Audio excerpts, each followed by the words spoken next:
निवेदन साथ साथ हम तमाम उन नौजवानों से जिन नौजवानों की शादी हो चुकी है, पत्नी पत्नी का परस्पर प्रेम चल रहा है, और उन नौजवानों से जो कल अपनी पारिवारिक व्यवस्था में अपना जीवन शुरू करेंगे, उन तमाम लोगों से निवेदन कर रहा हूँ थोड़ी सी चर्चा फिर हमारे बीच संजय साहब के आने वाले उनके विचार सुनेंगे। एक थोड़ा सा एक पंक्ति में गीत कह रहा हूँ उन लवदुल्हिन से और संतोष बाबू से कि आप अपने जीवन को कैसे संभालें। कोई भी पति पत्नी आप अपने जीवन को सुख से कैसे चला सकते हैं, कैसे आपके जीवन सुख और शांति आ सकती है, थोड़ा सा ध्यान दीजिए।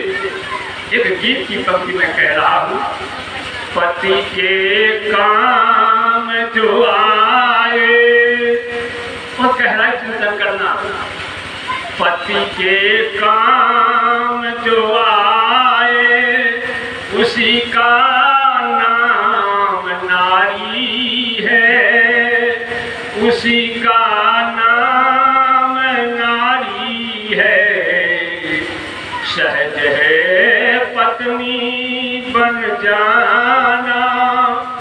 एकदम सहज है, मांग में सिंदूर लगी पति और पत्नी बन गया, लेकिन कहते सब कबीर सहज है पत्नी बन जाना, निभाना काम भारी है, निभाना काम भारी है। एकदम गहराई चिंतन करो, ध्यान करो। अभी रामायण की चर्चा चल रही थी, सीता और राम की कथा चल रही थी। राम के और सीता के जीवन में शांति क्यों नहीं आई? जो भगवान कहलाए, जिस सीता माता की आज पूजा हो रही है, उसके जीवन क्यों नहीं शांति आई? ये राम और राम के द्वारा सीता की जो आपस में प्रेम में दूरी बढ़ गई, उसका एक ही कारण था कि सीता ने राम के विचारों को नहीं माना। आप भी यदि अपने पति के विचारों को नहीं मानोगे तो कान खोल के सुन लो, भगवान की कोई शक्ति नहीं हो सकती है कि आपके जीवन सुख और शांति दे दे। माँ सीता ने भगवान राम के दो बातों को काट दिया, परिणाम सीता को जीवन में शांति नहीं आई, अंत में पृथ्वी में समा जाती है, जीवन भर दुख है। जो राज परिवार से आई है, राजा की पुत्र वधू है, राजा की बेटी है, उसके जीवन में शांति नहीं आई। क्यों? राम के दो बातों उसने कहा है। क्या राम ने कहा कि सीता तुम मेरे साथ मत जाओ जंगल, लेकिन सीता नहीं मानी, बात काट के चली गई। और दूसरी जगह जंगल में जब हिरण उसके आगे दौड़ती है, सोने की हिरण, राम ने कहा, सीता ने कहे कि मेरे को ये हिरण चाहिए, ये हिरण चाहिए, मुझको पकड़ के लाइए, मैं अयोध्या ले जाऊंगी। राम ने कहा सोने की हिरण नहीं हो सकती है। परिणाम में उसके साथ कुछ ऐसा दुर्व्यवहार किया सीता ने, राम को हार के जाना पड़ा मृत्यु के पीछे में, और परिणाम क्या हुआ? सीता लंका चली गई।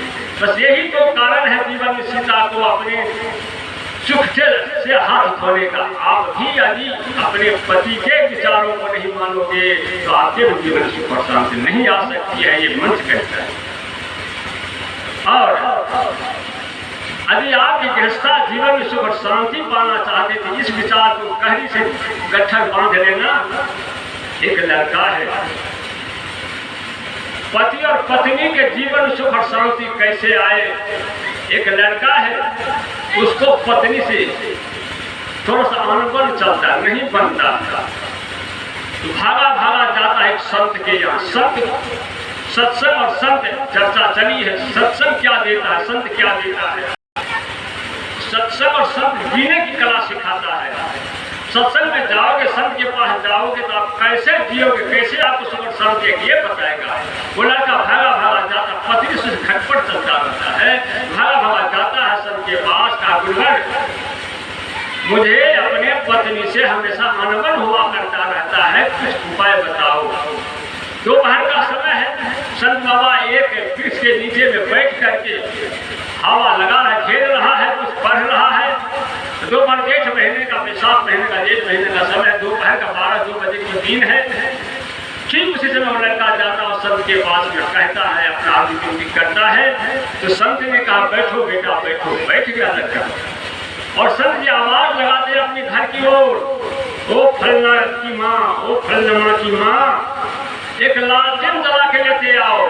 ध्यान देना, दोपहर है, 12 बजे 2 बजे है और वो कहता, संत जी कहते हैं अपने पत्नी से एक लालटेन जला के लेते आओ। और पत्नी बिना कुछ कहे लालटेन जला करके आगे में रख जाती है, चली जाती है।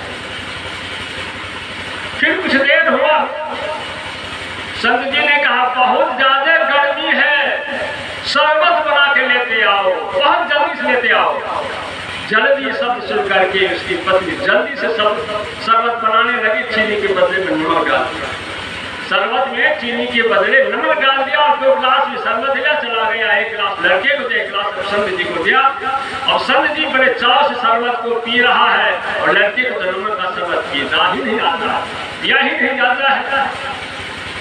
जब संत जी पूरे शरबत को पीकर गिलास रख जाता है और लड़के बिना पिए रख देता है गिलास, तब फिर पूछता है लड़के संत जी से कि गुरुवर आपको हमने कहा हमको पारिवारिक व्यवस्था में शांति नहीं मिल रही, कैसे शांति आए? तो बाबा ने कहा कि बेटा नहीं समझा, अभी दोपहर में हमने अपने पत्नी से कहा था कि लालटेन जला के लेते आओ। तो पत्नी कह सकती थी कि दोपहर में 2 बजे दिन में आपको आंख में रोशनी नहीं है, आपको शुद्धता नहीं है, कह सकती थी। अब क्यों लालटेन मांगते हो?